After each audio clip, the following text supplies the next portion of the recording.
La lluvia se había ido justo antes de que bajaran el ataúd, como si el cielo, por vergüenza o pudor, hubiera decidido no estorbar.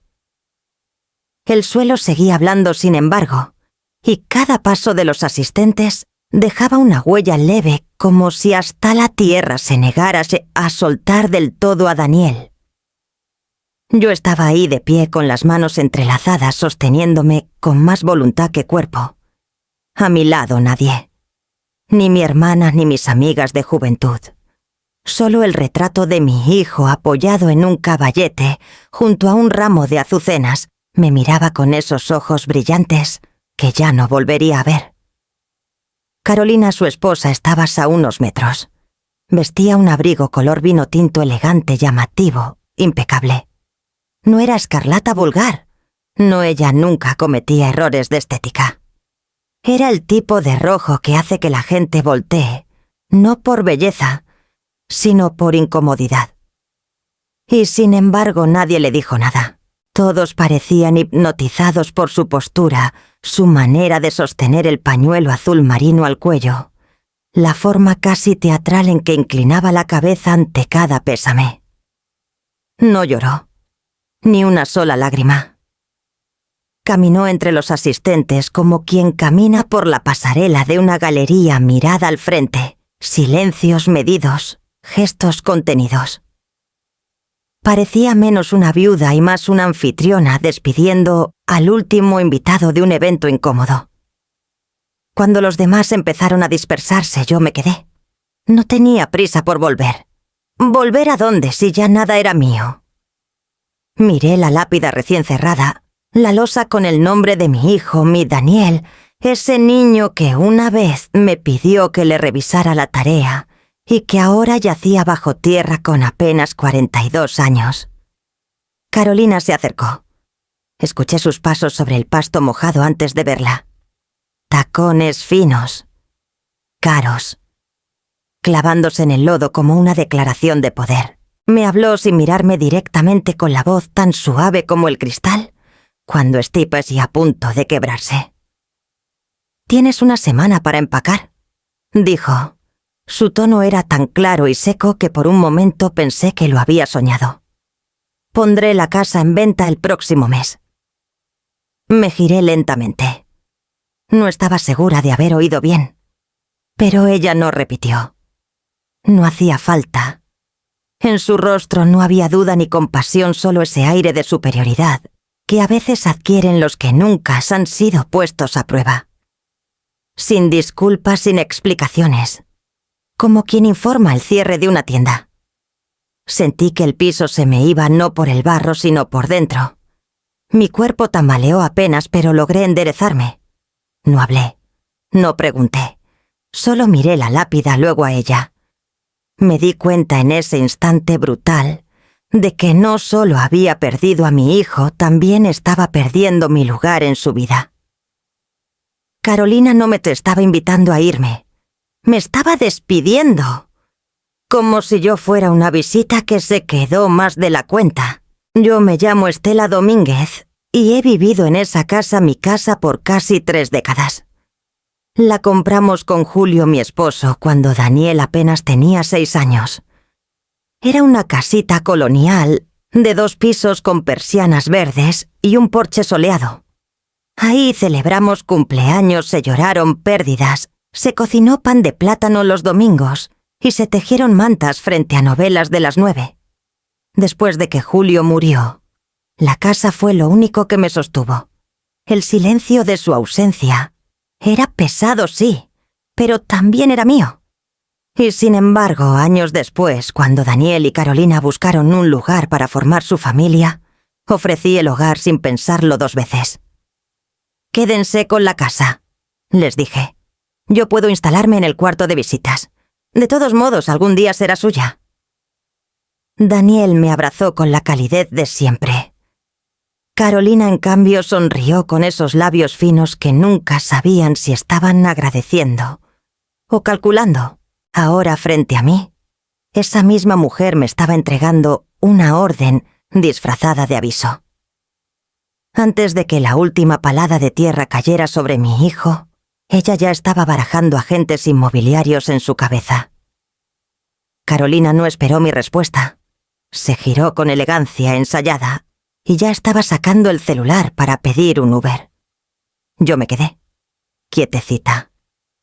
Solo cuando el jardinero del cementerio pasó y se quitó la gorra en señal de respeto, reaccioné. Me incliné y retiré una hoja seca que el viento había posado sobre la tumba. «Te enterré al mediodía», hijo, susurré. «Y para el atardecer». Ella ya estaba acabando de enterrar lo poco que quedaba de mí.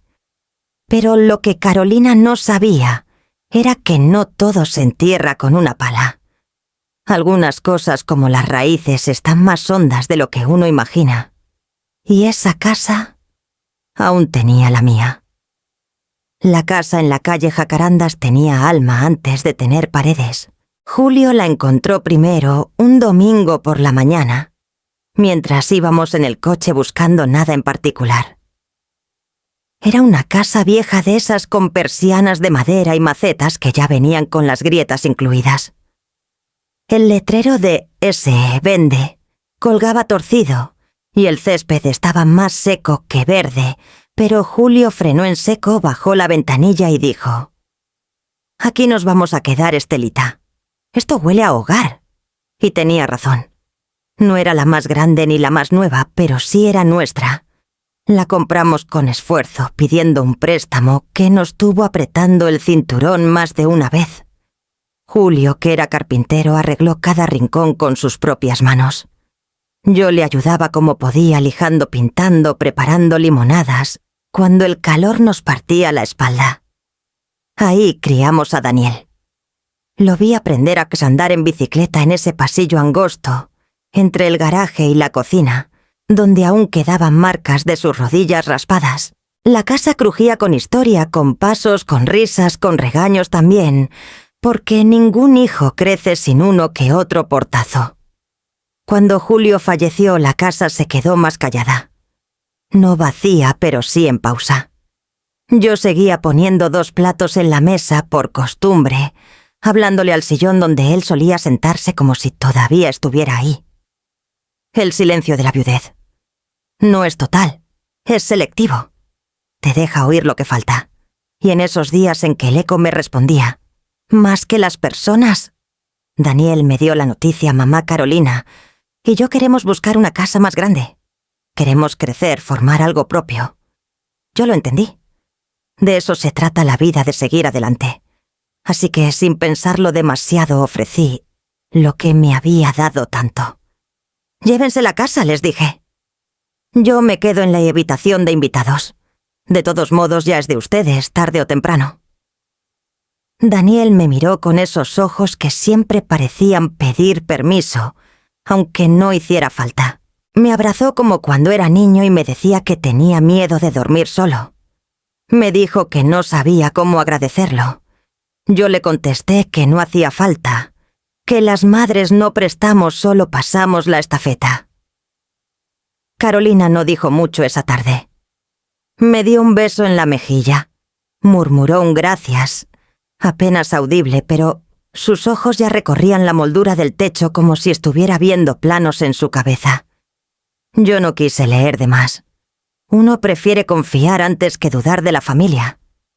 Unas semanas después, Daniel trajo unos papeles.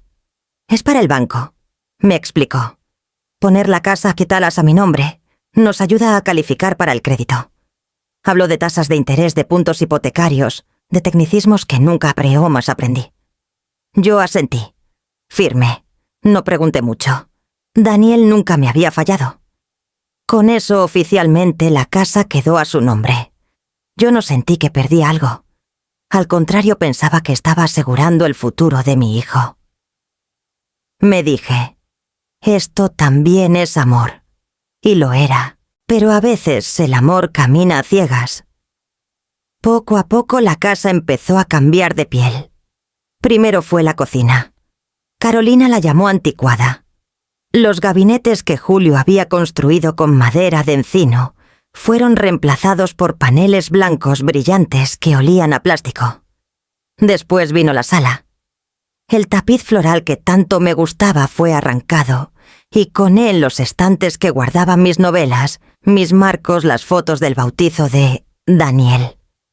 Todo fue cuidadosamente empacado y relegado al ático. Carolina decía que era hora de modernizar. Esa palabra en su boca sonaba hipoda. Yo no protesté. Me repetía que ahora era su turno, que eso hacen las madres hacerse a un lado, que el hogar no es lo que se ve, sino lo que se recuerda. Pero cada día ese recuerdo tenía menos lugar donde quedarse. Una tarde sin previo aviso, mi tetera desapareció. Carolina la había reemplazado por una eléctrica. Mi sillón, el de las siestas, después de la comida, terminó en el garaje envuelto en plástico. Minstie. Los niños dejaron de llamarme abue y empezaron a referirse a mi cuarto como el rinconcito. No la habitación de la abuela, no el cuarto de Estela, solo un espacio útil para cuando alguien se queda.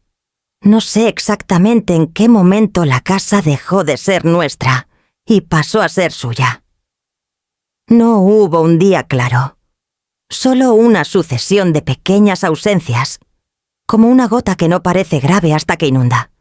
Y ahora, después de enterrar a mi hijo, esa misma mujer que caminaba por mi casa como si fuera un showroom, tenía la osadía de decirme que me fuera. Pero yo tenía algo que Carolina no sabía, algo que ni siquiera Daniel alcanzó a entender del todo. En algún cajón entre papeles amarillentos y recibos de luz, dormía un documento que no solo contaba metros cuadrados, también hablaba de pertenencia. Y a veces lo que parece cedido solo está esperando el momento justo para volver.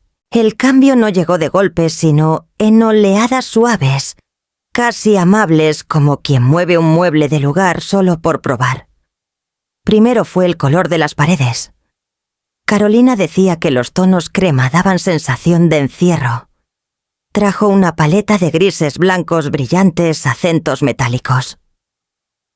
Pintaron toda la planta baja en un fin de semana. Cuando pregunté si podía dejar al menos una pared en ese tono durazno que Julio y yo elegimos juntos, me sonrió sin levantar la vista del catálogo y dijo: «Vamos a darle luz al espacio. Estela, que respire». Luego vino la cocina. La palabra exacta que usó fue peso estético muerto. Así llamó a los gabinetes de roble que mi esposo había hecho con sus propias manos. Julio los barnizó con esmero uno por uno durante semanas, mientras Daniel lo ayudaba desde un banquito. Yo solía dejar una flor seca en el tirador del mueble del café, una costumbre tonta pero mía. En 2 días los reemplazaron por paneles blancos lisos, sin textura, sin alma. Cuando abrí uno buscando mis tazas, solo encontré vajilla nueva minimalista como de revista. Las tazas con la firma de Daniel de preescolar, esas que guardaba como tesoros, ya no estaban. La sala fue la siguiente. Adiós al papel tapiz floral, adiós a los estantes con mis libros de cocina, a las fotos con marcos dorados. Todo se empacó y subió al ático. Cuando pregunté por qué no podíamos dejar al menos una repisa con recuerdos, Carolina me dijo que la nostalgia no combina con el mármol. Al principio pensé que era parte del proceso, que toda casa con el tiempo necesita ajustarse a nuevas vidas. Pero cada vez que intentaba volver a mi lugar, encontraba uno nuevo vacío. El sillón donde tejía por las tardes fue cubierto con una sábana blanca y empujado al garaje. Mi radio de toda la vida, el que me acompañaba cada mañana con boleros y rancheras, fue desconectado para hacer espacio a una bocina inteligente. Decía buenos días con voz de robot, pero no recordaba qué canción me gustaba cuando estaba triste. Hasta los nietos comenzaron a nombrar distinto los espacios. Ya no era el cuarto de la abuela, sino el rincón, el cuartito.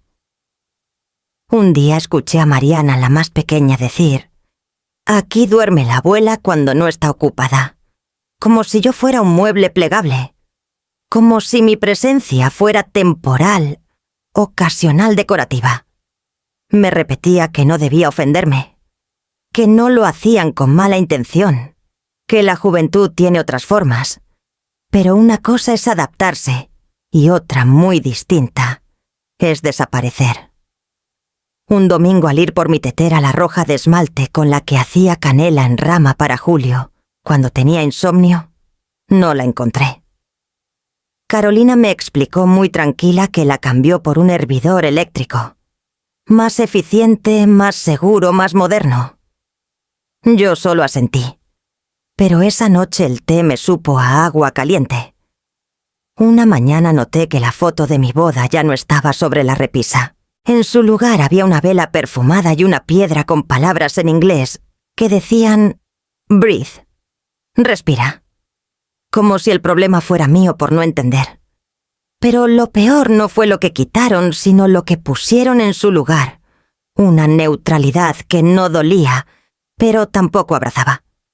Una casa sin historia lista para ser mostrada, no para ser vivida. Todo estaba perfectamente colocado, medido, alineado. Y sin embargo me sentía cada vez más fuera de cuadro. Carolina se refería a la casa como nuestro hogar. Pero cuando hablaba de decisiones decía, yo quiero, yo necesito, yo decidí. Daniel a veces intentaba suavizar las cosas, me traía pan dulce o me preguntaba por mis novelas, pero la verdad es que ya no tenía espacio para leer. El sillón ya no era mío. La luz de la ventana había cambiado con la nueva cortina, y el silencio me pesaba distinto. Una noche mientras doblaba servilletas en la cocina escuché a Carolina decirle a una amiga por teléfono. Sí, vivimos con su mamá, pero no molesta. Es como tener una planta que se riega sola. Me quedé quieta. No por la comparación que dolía así, sino porque me di cuenta de que no era la primera vez que alguien me desdibujaba. Mi nombre aún figuraba en la lista del buzón. Pero ya nadie tocaba a mi puerta. Los paquetes llegaban a nombre de Carolina. El cartero saludaba con un buenas tardes, señora dueña. Yo solo cerraba la ventana y seguía barriendo. No me estaban haciendo espacio.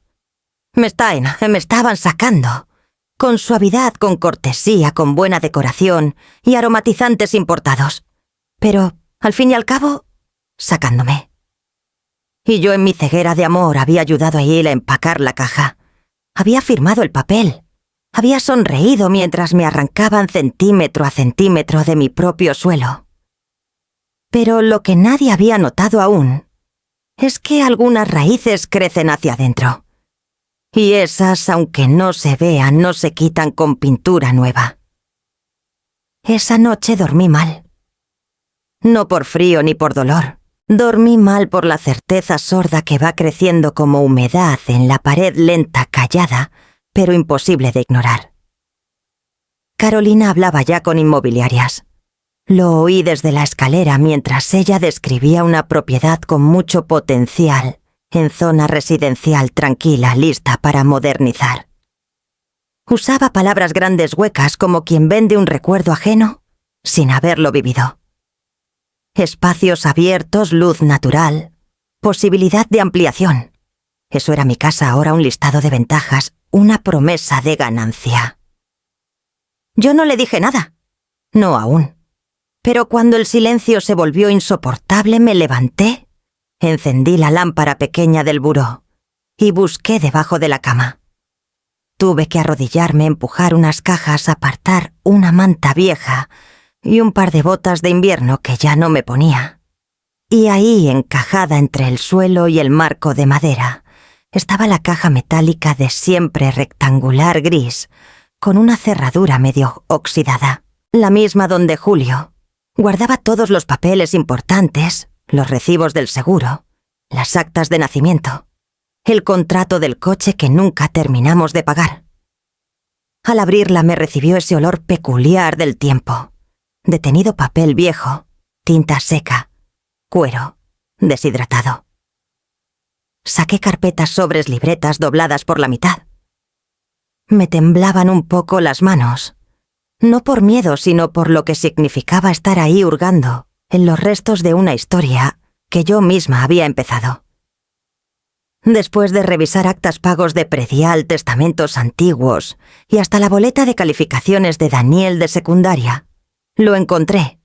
Una carpeta color mostaza marcada con una pestaña Domicilio Nogal 22. Cesión. Era el acuerdo que firmamos años atrás cuando Daniel me pidió pasar la casa a su nombre para calificar mejor con el banco. Lo recuerdo con claridad. Él me habló con cariño, me explicó que no era un traspaso definitivo que solo facilitaría el préstamo, que todo seguía igual. Yo asentí, no leí las letras pequeñas. Confié. Abrí la carpeta y pasé las hojas una por una hasta que vi el párrafo subrayado en rojo justo al final del contrato. El otorgante se reserva el derecho de usufructo vitalicio sobre la propiedad. Leí en voz baja despacio, repitiendo cada palabra como si masticara una verdad olvidada.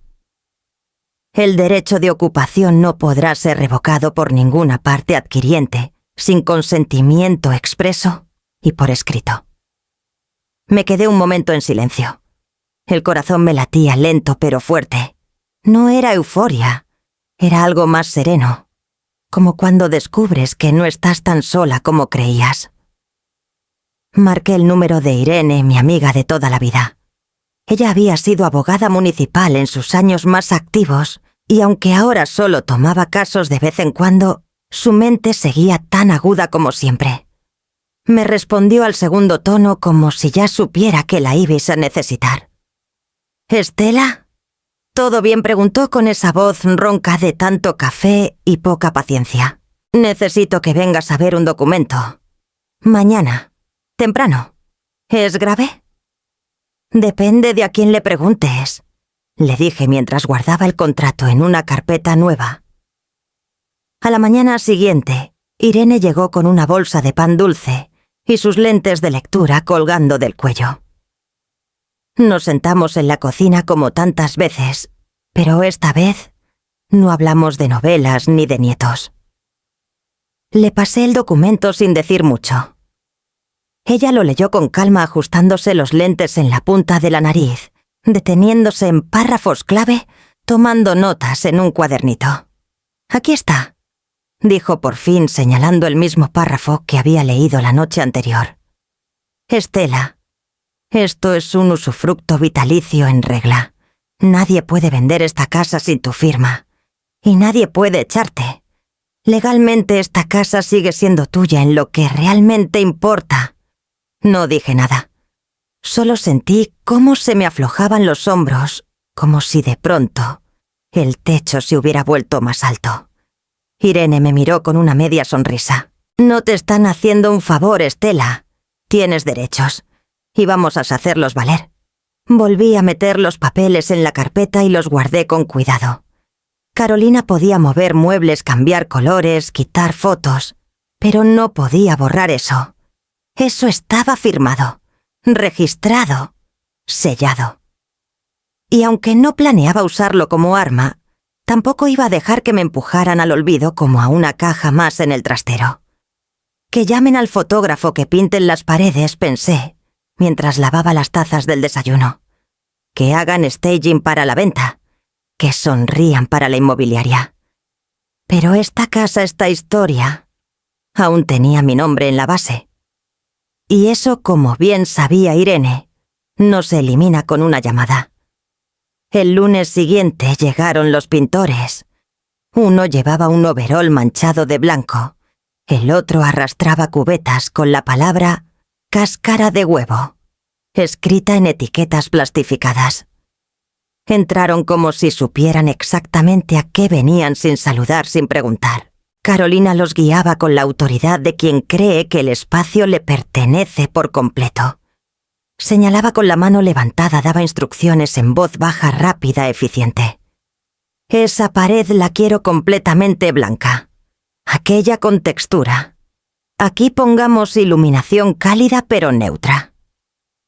Yo estaba en la cocina como siempre con mi taza de té de manzanilla entre las manos. Revolvía la miel lentamente, escuchando el sonido de los rodillos al empaparse de pintura.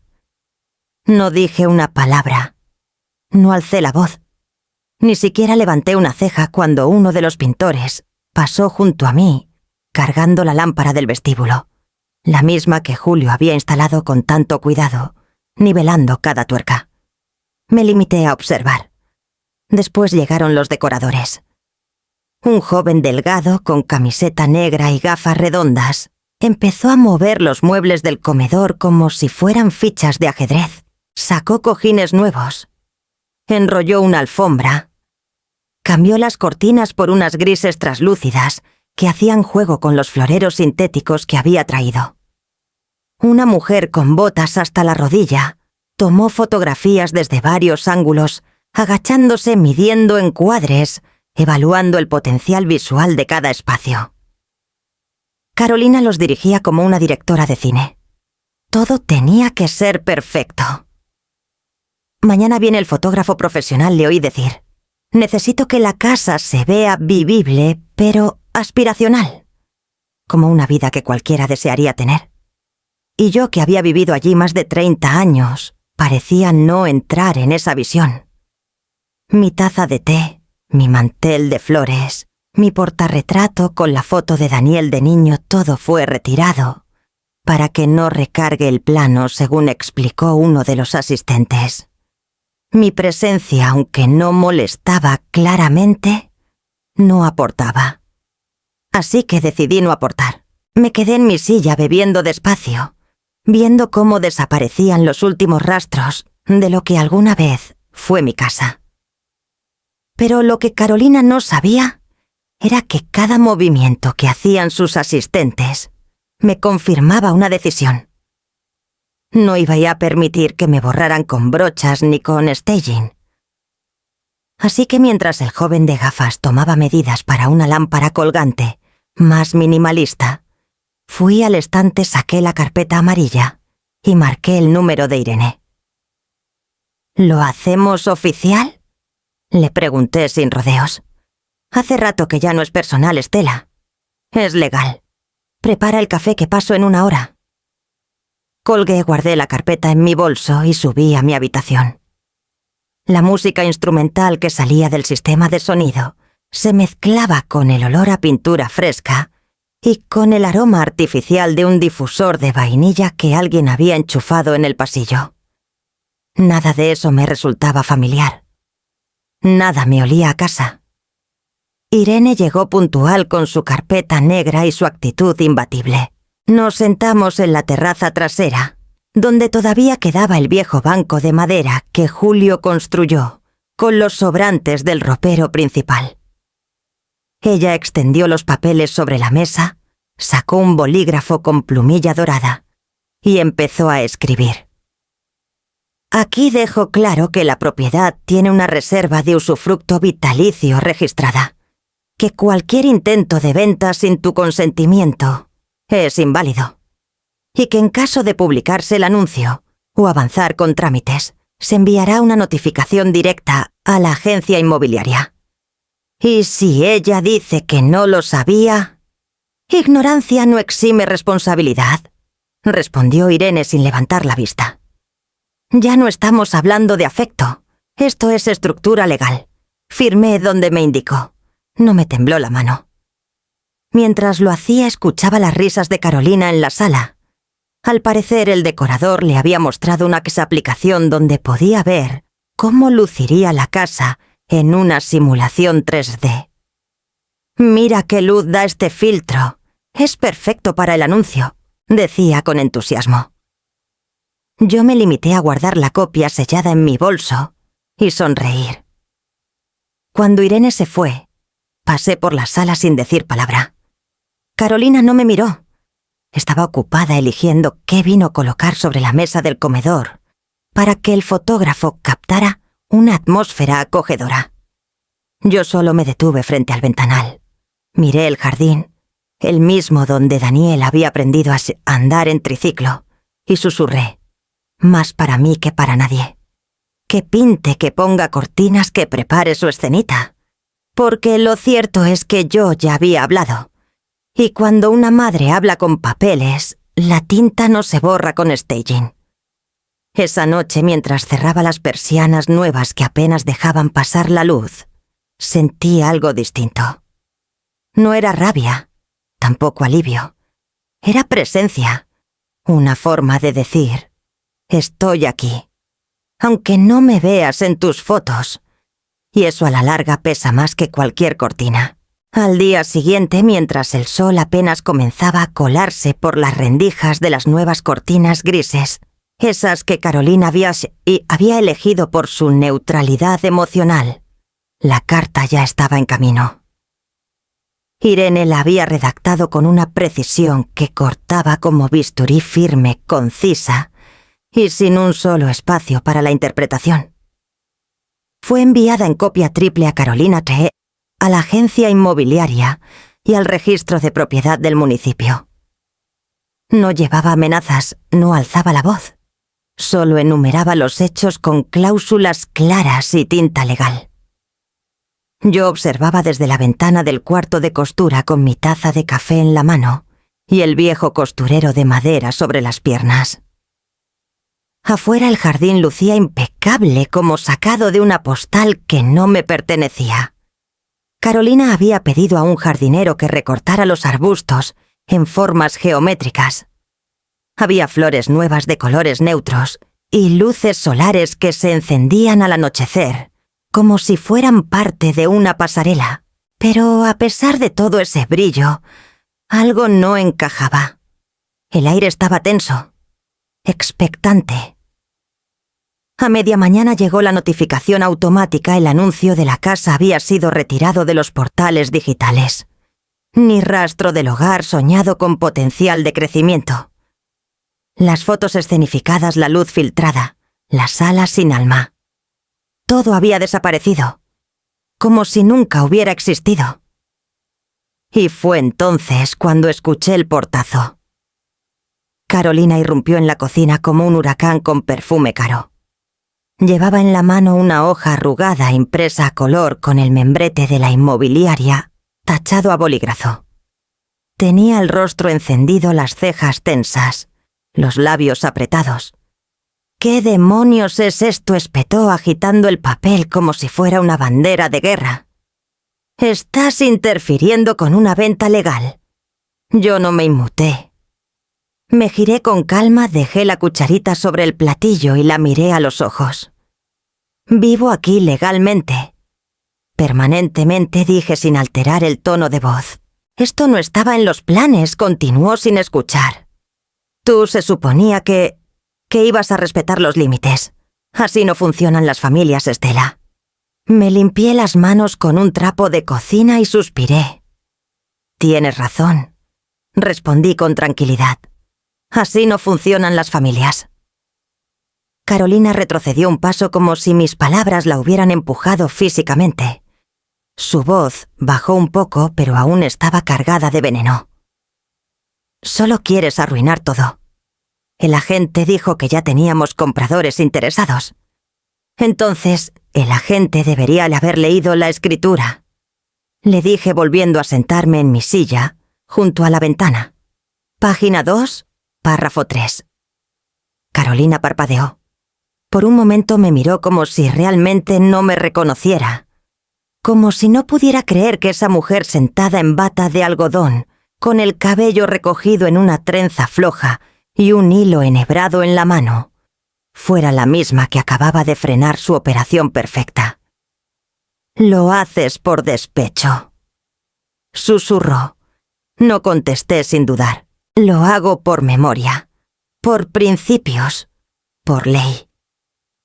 Carolina apretó la hoja de papel entre los dedos haciendo un ruido seco que contrastaba con el silencio de la cocina. Se quedó allí inmóvil, como si esperara que yo me disculpara, que me retractara, que le dijera que era una broma que aún podía vender, que aún podía ganar. Pero no dije nada más. Ya había hablado suficiente. Cuando finalmente se marchó con pasos duros sobre el piso de madera, sentí cómo el aire se descomprimía, como si por fin la casa respirara conmigo. Esa tarde me senté en la terraza trasera y bordé durante horas. Mis manos se movían solas, pero mi mente seguía anclada en lo que había ocurrido. No era satisfacción lo que sentía, era algo más complejo. Una mezcla de tristeza, alivio y un poco de culpa, quizás. No por frenar la venta, no por defender lo que era mío, sino por haber llegado a este punto. Porque cuando una familia se enfrenta con abogados y contratos, ya no queda mucho por salvar. Al anochecer vi desde mi ventana cómo Carolina hablaba por teléfono en el porche. Caminaba de un lado a otro, gesticulando con fuerza, señalando el jardín, levantando la voz. No logré oír lo que decía, pero no hacía falta. Las derrotas suelen sonar igual, aunque se disfracen de rabia. Yo me serví otra taza de té. Puse música suave en la radio. Una ranchera antigua que Julio solía cantar en voz baja cuando lavaba los trastes, y me senté en mi rincón, ese que nunca fue escenificado, para fotos, pero que llevaba mi aroma, mi ritmo, mi historia. Y mientras la noche caía sobre la casa pensé, Carolina podrá borrar las paredes, cambiar las cortinas, vender espejismos, pero esta vez no podrá vender el silencio. Porque en esta casa por fin ese silencio hablaba por mí, con fecha, con firma y con párrafo legal incluido. Esperé a que la casa estuviera en calma. Ya no se oían los pasos acelerados de Carolina por el pasillo, ni su voz crispada al teléfono. Solo el leve zumbido del refrigerador y el crujido habitual de la madera bajo el peso de la noche. Cerré mi costurero, apagué la lámpara y subí las escaleras con la delicadeza de quien no quiere pedir permiso. No por miedo, sino por respeto a una intimidad que aún me pertenecía, aunque otros la creyeran vencida. La puerta del dormitorio principal no estaba cerrada con llave. Bastó un giro lento del pomo para que se abriera con ese chirrido suave que aún recordaba. La habitación olía distinto, a incienso barato y a cera de vela perfumada. Sobre la cómoda donde antes reposaban las fotos de nuestra boda, ahora había frascos de vidrio con ramitas secas, un libro de autoayuda abierto por la mitad y una bicicleta fija que nadie usaba. Me quedé un momento en el umbral, como si necesitara permiso de algún fantasma para entrar. Pero no lo necesitaba, porque ese cuarto, aunque lo hubieran redecorado, tenía huellas que no se borran con pintura ni con cortinas grises. Entré sin hacer ruido, fui directo al armario. Saqué las sábanas que Carolina le había puesto, esas de lino blanco, planchadas como de hotel, y las metí a lavar. Volví al armario, y de la parte más alta saqué una bolsa sellada donde aún guardaba mi colcha de retazos. La cosí durante 2 inviernos con telas de vestidos viejos, de camisas de Julio, de pijamas de Daniel cuando era niño. Azules suaves, rosas apagados, un trozo de franela a cuadros que siempre me hacía sonreír. La extendí sobre la cama recién tendida. No combinaba con nada y, sin embargo, con eso bastaba para que la habitación volvieras a tener alma. Quité la lámpara de sal que Carolina había puesto junto al buró y en su lugar coloqué mi taza de té, la de cerámica agrietada que me acompañaba desde hacía más de 20 años.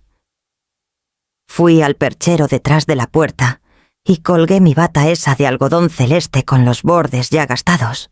Me senté en el borde de la cama, dejé que mis pies tocaran el suelo sin apuro y por primera vez en mucho tiempo respiré hondo, sin sentir que le debía explicación a nadie.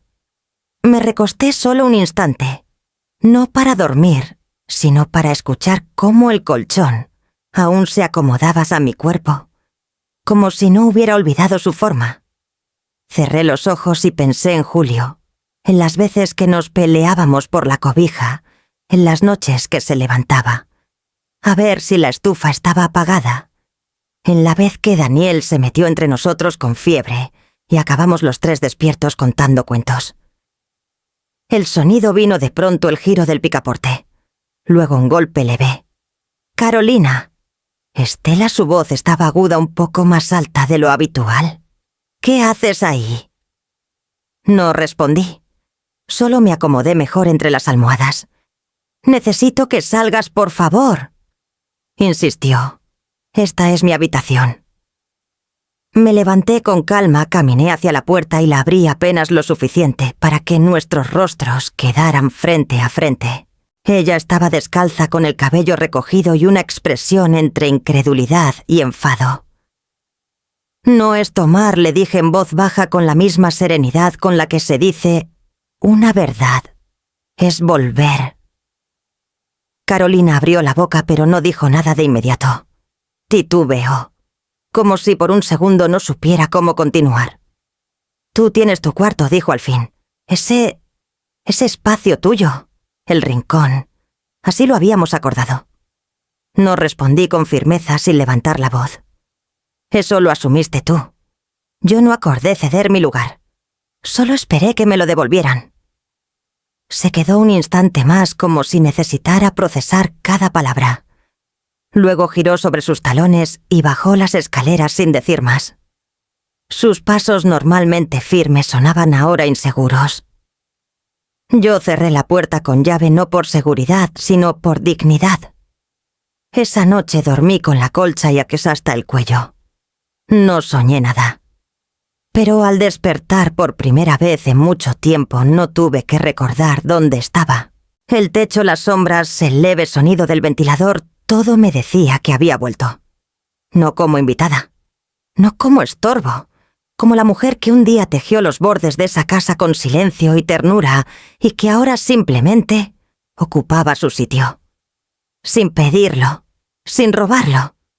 Solo regresando sin culpa al lugar que jamás debió ser desmantelado. Después de esa noche, en la que regresé al dormitorio principal, entendí que no hacía falta anunciar nada. No había necesidad de levantar la voz, ni de dejar notas en la nevera. El verdadero cambio no lo trae un discurso. Lo trae la permanencia.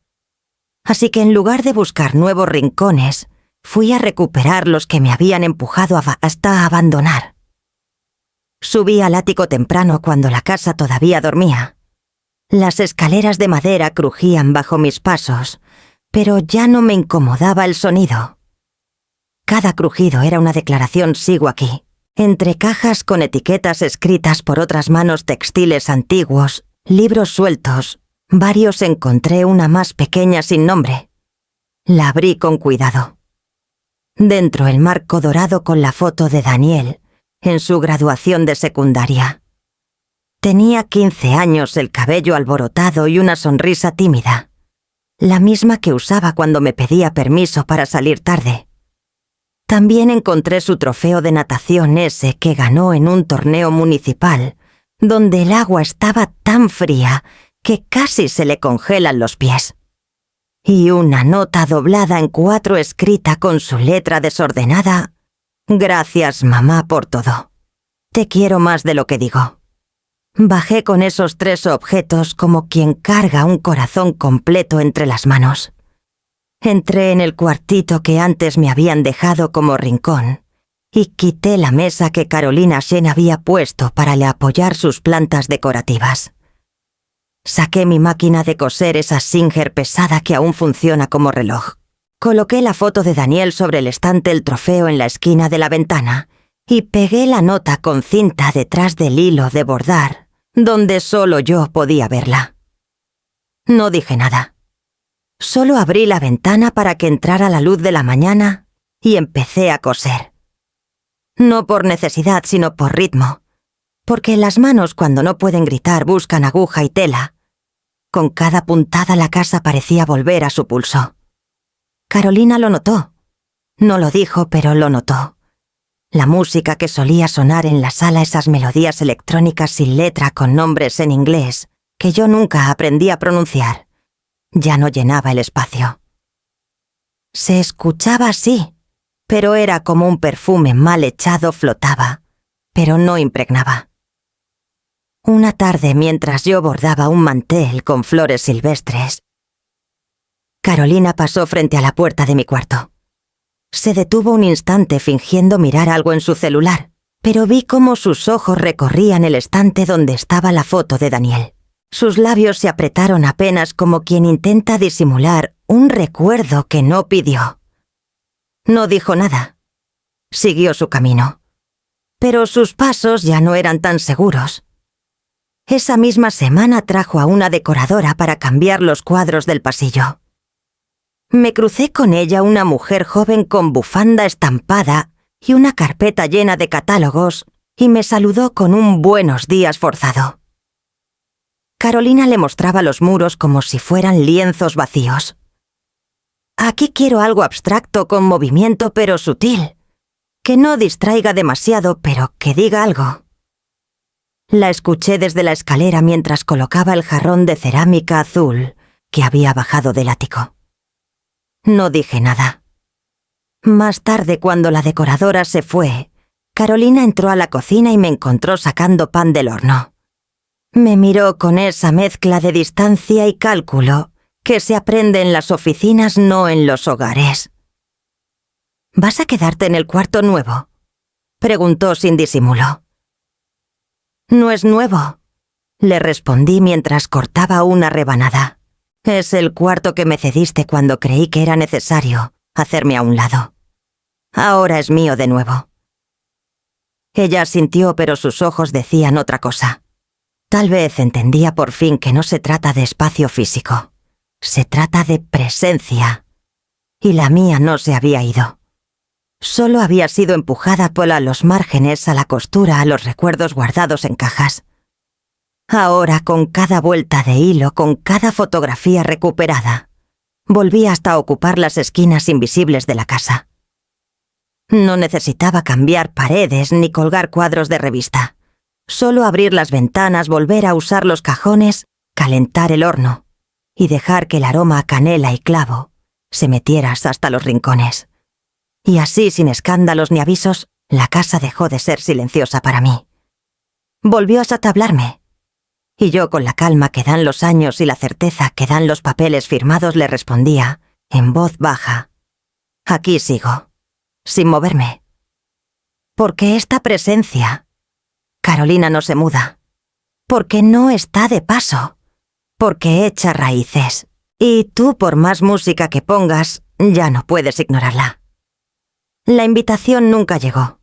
Ni una nota, ni un comentario casual, ni un si quieres bajar un rato. Nada.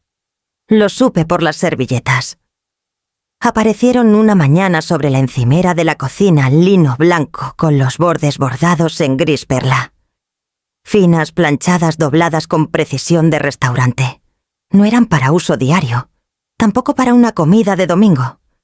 Eran para mostrar, para impresionar. Después vino el movimiento: cajas con copas de cristal cubiertos, envueltos en paños, bandejas metálicas que jamás vi usar. Un camión descargó sillas y mesas plegables que Carolina acomodó con ayuda de un joven con camiseta negra y cara de «me pagan por esto, no por pensar». La sala volvió a transformarse, esta vez no para vender la casa, sino para adornar su control sobre ella.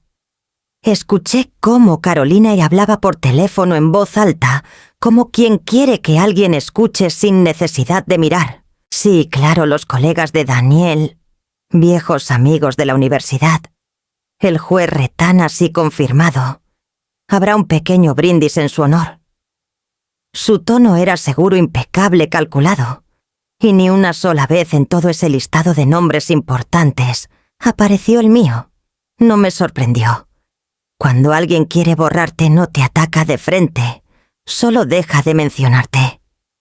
Ese sábado la casa olía a lavanda artificial. Yo desde el cuarto de costura bordaba en silencio, mientras escuchaba los tacones de Carolina ir y venir.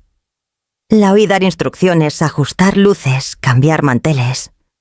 Luego llegó el catering, charolas de bocadillos diminutos, con nombres franceses, vino argentino, agua mineral, en botellas de vidrio esmerilado. Me vestí como siempre, sin apuro, sin disfraz. Pantalón de lino, blusa blanca, el cabello recogido en una trenza floja. Preparé té de menta, lo serví en mi taza de siempre y subí al dormitorio principal. Me senté junto a la ventana con un libro en el regazo y dejé que el murmullo de la fiesta me alcanzara en pedazos, risas suaves, copas que tintineaban voces graves hablando de proyectos de decisiones importantes. Y entre todo eso, un hueco mi ausencia. No sé quién fue el primero en notarlo, pero lo escuché. Una voz entre plato y plato. «¿Dónde está Estela?», preguntó Pedro, el viejo compañero de cuarto de Daniel. Siempre esperaba su pay de durazno. Silencio. Luego la voz de Carolina, un poco más tensa que de costumbre. «Sigue viviendo aquí, claro, pero está descansando». Otra voz se sumó esta vez, femenina cálida. «Deberías haberla invitado. Daniel siempre decía que ella era el alma de esta casa». Guardé el libro, no por molestia, por intuición. Sabía que alguien subiría. Y así fue. Golpecitos suaves en la puerta. «Señora Domínguez, soy Jessica, colega de Daniel. Solo queríamos saber si le gustaría unirse, aunque sea para el postre». Me acerqué a la puerta, la entreabrí con cuidado. Jessica era joven amable, de esas personas que piden perdón con la mirada antes de decir una palabra. «Gracias, pequeña», le dije con una sonrisa serena. «Pero estoy bien justo donde estoy». Ella asintió con una dulzura que desarmaba.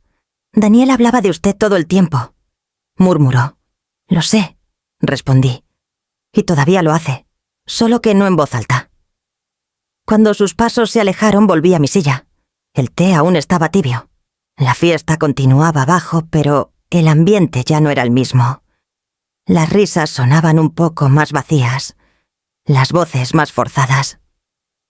Carolina pasó junto a mi puerta una hora más tarde. No golpeó, no miró, pero la vi de reojo. El celular en la mano, la mandíbula apretada, las mejillas enrojecidas. Algo se le había resbalado esa noche y no sabía cómo volver a atraparlo. Yo no necesité bajar para estar presente. No necesité hablar para ser recordada. No necesité postre para dejar sabor. Y Carolina, que tanto se esforzaba por dominar la narrativa de la casa, por llenar cada espacio con una versión más pulida de la vida. Se dio cuenta esa noche de que hay presencias que no se borran con luces cálidas ni con invitados importantes. Porque yo no fui la ausente. Fui el eco. Ese que no se ve pero que incomoda cuando alguien quiere fingir que todo está en orden. Y Carolina, por mucho que haya querido controlar la escena, entendió sin que yo abriera la boca que el guión ya no lo escribía sola. El lunes amaneció con olor a vino recalentado y flores marchitas. Los restos de la cena aún estaban ahí, copas sin lavar, servilletas dobladas con cuidado, pero abandonadas en la mesa, una botella de tinto, a medio acabar en la encimera. Bajé temprano con la intención de preparar café, pero al entrar a la cocina me encontré con Carolina parada junto al fregadero. Estaba descalza, con el cabello recogido a medias y la expresión crispada, como si no hubiera dormido o como si no quisiera haber despertado. Me observó en silencio mientras abría el cajón de las cucharitas y cuando el sonido del agua hirviendo empezó a llenar el ambiente. Estalló. «Me estás saboteando», soltó de golpe sin rodeos ni filtros. «Todo lo que intento construir en esta casa lo arruinas con tus silencios y tus teatrales ausencias». Me giré despacio con la taza aún en la mano. «No estuve en tu cena», Carolina, respondí con calma. Pero por lo visto, seguí en la mente de todos. Ella apretó los puños. Caminó un par de pasos con esa energía desbordada de quien necesita gritar para no quebrarse. «Eso es lo que haces», insistió señalándome como si yo fuera el origen de todos sus males. «Te escondes en tus modales, en tu tono bajito, en tu postura de abuelita tranquila. Pero vas dejando cuchillos. Eres hábil. Muy hábil». Suspiré y apoyé la taza sobre la mesa. «No escondo nada, Carolina. Lo que ves es lo que hay. No estoy jugando ajedrez con tu vida. Estoy ocupando el lugar que siempre fue mío. No más, no menos». «Eso no es verdad», replicó con la voz ya temblando. Solía ser distinta, más suave, más útil. ¿Sabías cuál era tu lugar? La miré con firmeza. No confundas utilidad con amor, ni silencio con aceptación. Por años creí que mantenerme callada era un acto de gracia, que hacerme a un lado era mi deber. Pero resulta que cuando una mujer mayor se calla demasiado, otros creen que dejó de sentir. Ella se quedó quieta. Respiraba rápido, los hombros subiendo y bajando con tensión. La escuché tragar saliva antes de hablar otra vez. Entonces ahora quieres ser protagonista. ¿Que todos te miren? ¿Que te aplaudan por no bajar a la cena? Negué con suavidad. No quiero aplausos. No necesito que nadie me mire. Pero tampoco voy a aceptar que me conviertan en fondo decorativo. Estoy presente. Lo estuve desde el principio. Tú decidiste no verlo. Se acercó un paso. ¿Y esto qué es entonces? Revancha. Tu forma de castigarme no, Carolina. Esto es presencia, pura y simple. Estoy aquí, no en contra de ti, sino a favor de mí. La vi parpadear con fuerza, como si cada palabra que yo decía le picara en los ojos. Apretó la boca, buscó la cafetera detrás de mí, pero su mano tembló apenas al alcanzar la jarra. La gente me miraba raro. Anoche murmuró, como si yo fuera la villana, como si tú fueras la santa que sufre en silencio. Me encogí de hombros. No necesitaste que yo bajara para sentirte juzgada. Quizás eso te dice algo. Se quedó mirándome un segundo más, pero ya no dijo nada. Tomó la jarra, sirvió agua y salió de la cocina con los pasos rápidos de quien quiere que no se note que está huyendo. Yo me senté, recogí mi taza y di el primer sorbo de café. Estaba más amargo de lo habitual, pero también más honesto. No celebré su incomodidad. No me sentí victoriosa, solo sentí que algo se había alineado en su sitio. Que por fin, después de tantas frases tragadas, tantas esquinas cedidas, había dicho lo justo, lo necesario. Sin gritar, sin actuar. La escena no fue mía. No necesitaba serlo, porque a veces lo más poderoso no es gritar en el centro del escenario. Es quedarse sentada en silencio, mientras los demás se dan cuenta de que nunca dejaste de estar ahí. Simplemente, ya no estabas dispuesta a desaparecer. La conversación llegó cuando ya no quedaba más espacio para rodeos. Fue en la cocina como tantas otras cosas importantes de esta casa. Carolina no entró con rabia ni con gritos aquella vez. Lo hizo despacio como quien cruza un campo minado. Llevaba puestos unos jeans que nunca le había visto y un suéter liso sin joyas, sin perfume. Tenía las manos juntas, los nudillos rojos de tanto apretarse, y la voz apenas sostenida. Estela dijo, y esa fue la primera sorpresa que usara mi nombre. «Necesito hablar contigo», le señalé la silla frente a mí. Yo ya tenía el té servido y una rebanada de pan con mantequilla como cada tarde. Ella no se sentó de inmediato. Caminó alrededor de la mesa como si buscara una excusa para postergar lo inevitable. Finalmente exhaló con fuerza y se dejó caer sobre la silla sin mirarme directamente. «Creo que empezamos con el pie izquierdo. Desde el funeral», dijo en voz baja, casi un susurro. No dije nada. No hacía falta repasar ese momento. El daño ya estaba hecho. Y no por error de pasos, sino por la intención con que se dan. Desde que Daniel murió todo ha sido difícil, continuó.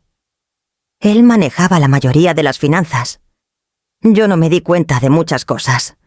Las deudas de la cabaña en el lago, las tarjetas, un crédito personal que estaba vencido. Asentí levemente. Ya sabía algunas de esas cosas. Lo había escuchado en conversaciones a medianoche, entre murmullos telefónicos y carpetas abiertas en la sala cuando creía que yo dormía. Pensé que vender la casa lo resolvería todo, admitió. Que era la salida más lógica. Por primera vez en semanas sentí en su tono algo parecido al cansancio real.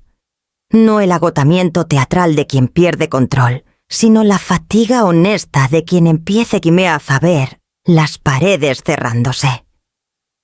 «Mira, sé que hemos tenido diferencias», dijo alzando por fin la mirada, «pero esta puede ser una oportunidad para ambas.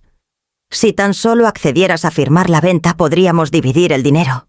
Tú tendrías más que suficiente para vivir bien en otro lugar. Yo saldría adelante. Las dos ganaríamos». Tomé un sorbo de té y dejé la taza sobre el platillo con delicadeza. La miré con firmeza, sin dureza, pero sin titubeos. «Tú ya tienes un lugar donde vivir, Carolina. El que yo le di a mi hijo. El que por años fue mi casa y en el que se suponía que envejecería». Ella bajó la vista, se frotó las manos. La compostura se le deshacía como azúcar en agua caliente. «Entonces, ¿eso es todo?», murmuró. «¿Solo te vas a quedar aquí fingiendo que todo está bien mientras las dos nos hundimos?» Negué lentamente. No voy a fingir. Por eso vine a Pari a hablarte. Aquí está la opción. Puedes quedarte y pagar renta como cualquier adulto que vive bajo el techo de otra persona. O puedes buscar otro lugar. La palabra renta le cayó como una piedra en el estómago. Se incorporó un poco en la silla como si hubiera recibido una bofetada. «Renta», repitió casi sin aire. «¿Me estás diciendo que te pague por vivir en mi propia casa?» «Nunca fue completamente tuya», respondí con serenidad. «Fue de Julio y mía, después de Daniel. Pero ahora, con los papeles como están y con él ya ausente, es mi derecho el que está vigente, el que tú intentaste ignorar». Su rostro cambió. Primero fue sorpresa, luego rabia contenida, luego algo más triste, más humano. Daniel y yo teníamos planes. Esto iba a ser nuestro hogar definitivo. Y yo tenía planes con Julio y con mi vejez. La diferencia es que tú los impusiste sin preguntar. Yo solo estoy retomando lo que me quitaron sin permiso. El silencio se volvió denso, cargado. Ella se levantó bruscamente en la silla, raspando el piso. «Estás loca. Esto es un juego de poder. Estás usando el duelo como arma». No dije aún sentada, aún calmada. Solo dejé de usar el duelo como correa. Se quedó de pie, respirando rápido, la mirada temblando, entre ira y algo parecido al desconcierto. No dijo más. Se fue cerrando la puerta de la cocina con un golpe que hizo vibrar los cubiertos en la alacena. Me quedé ahí un rato. El té ya estaba frío, pero en el aire flotaba algo nuevo, una verdad dicha en voz alta. No era amenaza, no era castigo, era una línea clara entre lo justo y lo conveniente. Y Carolina, aunque no quisiera admitirlo, aún sabía que esa línea ya no la dibujaba ella. Carolina se fue sin hacer ruido, sin lágrimas, sin reclamos de última hora. Tampoco hubo notas sobre la mesa, ni un gracias por todo murmurado en la escalera. Solo cajas. Cajas bien selladas apiladas junto a la puerta como soldados sin causa. A las 7 de la mañana un camión de mudanzas entró en el camino de grava. Los hombres trabajaron con eficacia, ni una pausa, ni una pregunta. Cargaron muebles nuevos y ropa empacada, lámparas de diseño, cojines de revista. Todo lo que alguna vez hizo que la casa pareciera de alguien más.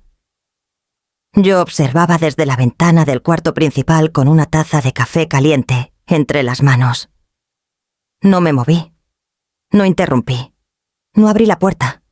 Solo escuché el golpeteo de los pasos, los portazos leves del camión, el zumbido del motor alejándose, y luego el silencio. No era el silencio incómodo de las semanas anteriores. Era otro, más limpio, más redondo. Como si al fin la casa respirara conmigo. No había eco ni tensión en las paredes ni aromas ajenos. Solo el crujido de la madera al expandirse con el sol de la mañana. Bajé a la cocina. El aire olía a pan tostado y a café recién hecho. Abrí la ventana para que entrara la luz. Miré el espacio vacío donde antes estaba su difusor de aromas artificiales y su frutero de cerámica blanca. En su lugar coloqué mi molinillo de madera y una cesta con limones reales recogidos del jardín. No sentí alivio como quien gana una batalla.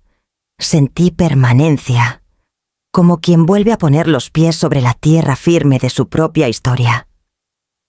Ese mismo día abrí la lata de pintura que había guardado por años en la bodega. Era un rojo particular elegido por Julio cuando pintamos por primera vez la puerta principal. «No es rojo chillón», dijo entonces, «es rojo. Abrazo». Lo mezcló a mano como hacía todo y pintamos juntos en una tarde larga de sábado. Carolina lo había cubierto con un tono gris neutro que supuestamente elevaba el valor visual. Pero yo sabía que ningún color vale más que el que se elige con amor. Pinté sin prisa. Capa por capa. Brochazo por brochazo. El color fue tomando forma, recuperando su sitio. Al terminar me alejé unos pasos y lo observé. Ahí estaba de nuevo. Ese rojo abrazo. Ese rojo que no gritaba, pero se sentía.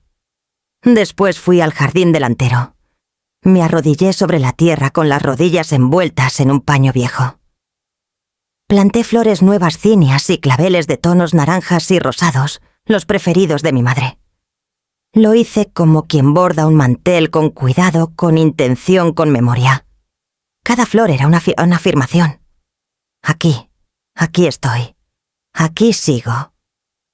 Cuando terminé volví adentro, limpié mis manos y subí al pasillo, donde antes Carolina había colgado cuadros abstractos sin historia. Desempolvé un marco de madera que guardaba en mi armario.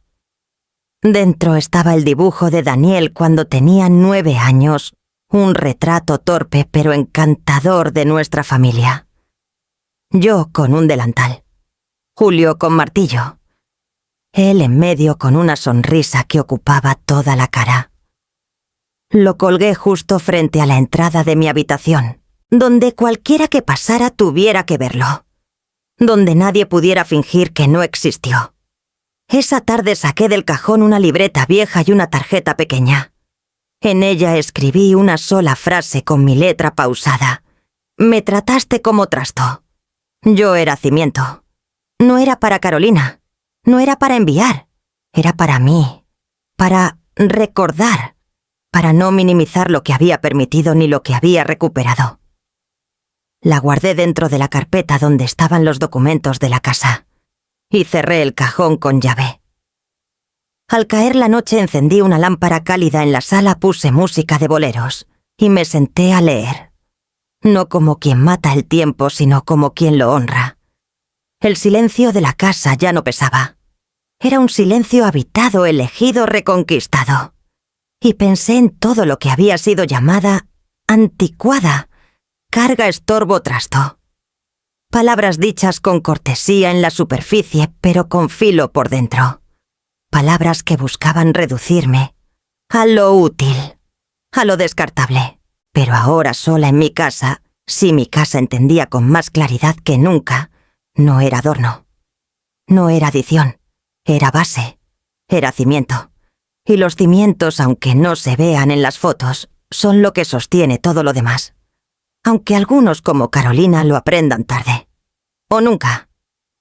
Pasaron unos días antes de que me atreviera a abrir la puerta. El cuarto de Daniel había permanecido cerrado, desde su muerte no por superstición ni por miedo, sino por respeto. A veces el amor se expresa dejando intacto un espacio. O al menos eso creía.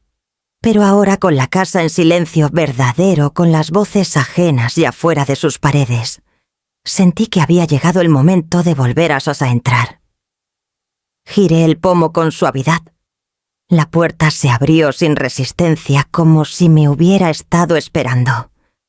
El aire dentro era más tibio de lo que imaginaba. Olía a madera, a papel, a polvo de recuerdos que no dolían tanto como antes.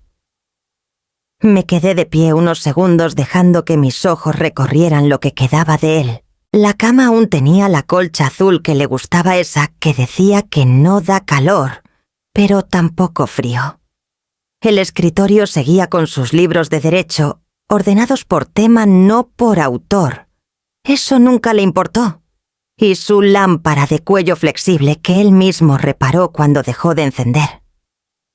En la pared las medallas deportivas de su adolescencia colgaban como testigos silenciosos de otra época. Me acerqué al armario. Abrí la puerta despacio. Aún había camisas colgadas, un par de suéteres que conservaban su forma en los hombros. Toqué una manga.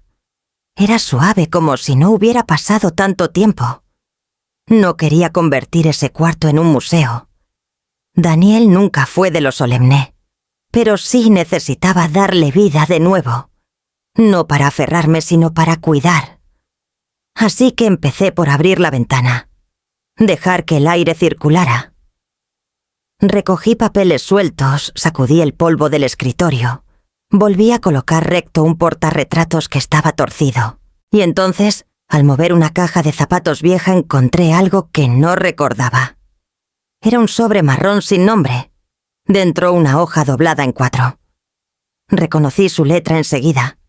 Esa caligrafía desordenada con las tildes al aire y los márgenes despreocupados. Empecé a leer. Mamita, si alguna vez lees esto es porque ya no estoy. No quiero que llores mucho. O si lo haces, que sea con café caliente y tus canciones viejas de fondo. No sé si fui el mejor hijo, pero sé que fuiste la mejor mamá. Esta siempre será tu casa. No importa que digan, qué pase, que intenten. Aquí estás tú. Y mientras tú estés, esta casa está viva. No pude contenerme. Me senté en la cama y lloré. No como el día del entierro, donde las lágrimas salían a borbotones desordenadas sin dirección. Esta vez lloré con profundidad. Como se llora cuando una voz querida rompe el tiempo y llega justo cuando se necesita. Acaricié el papel, lo doblé con cuidado, lo volví a guardar en el sobre. No lo enmarcaría, no lo pondría en la sala, pero lo llevaría conmigo siempre. Tal vez lo guardaría con los documentos importantes, porque más que testamento, era ancla. Miré alrededor. El cuarto ya no era un santuario, era parte del hogar. Y Daniel todavía hablaba. En sus cosas, en sus notas, en mi memoria. Y mientras yo lo siguiera nombrando con voz baja pero firme, seguiría presente. Sin monumentos, sin altares, solo con ese amor callado que no pide permiso. Ni se muda, ni se olvida. No sé en qué momento exacto volvió la paz a la casa. No llegó de golpe ni con aplausos. Se deslizó poco a poco como las primeras lluvias después de un verano áspero. Una tarde noté que ya no esperaba oír tacones en la escalera. Otra mañana me di cuenta de que el aire olía distinto. A canela, a café de olla, a ventanas abiertas sin permiso. No fue fácil. Recuperar un espacio no es cuestión de mover muebles o reordenar cajones. Es cuestión de reaprender a respirar dentro de él. Y eso toma tiempo. Pero el tiempo, cuando se le da su sitio, sabe cómo curar. Algunas vecinas me preguntaron por Carolina. ¿Se fue por trabajo? Está bien, va a volver. No quise hablar mal de ella. Respondí con la verdad más sencilla. Eligió otro camino, porque eso fue al final. No una expulsión, no un castigo. No firmé papeles para echarla. Solo reclamé lo que nunca dejé en mi lugar. Hubo días en los que dudé, en los que el silencio pesaba más que el bullicio de antes. Pero luego bastaba con entrar a la cocina y encontrar mis tazas en su sitio, o con mirar el jardín y ver cómo florecían las cinias bajo la ventana, o con abrir el cuarto de Daniel y saber que su voz, aunque ya no en persona, seguía ahí. Y entonces recordaba, no fue venganza, fue presencia, una forma serena, firme y callada de decir, aquí estoy, no para competir, no para aplastar, solo para existir. Porque hay personas que cuando ya no se les escucha, creen que la única forma de hacerse valer es gritar. Pero hay otras como yo, que descubren que basta con permanecer. Esa tarde, después de regar las plantas y doblar la ropa, saqué mi cuaderno. El viejo de tapas gruesas y páginas amarillentas, donde escribo lo que no quiero que se me borre con el tiempo. Me senté en la mesa del comedor con una taza de té de jazmín, humeando junto a mí. Y escribí.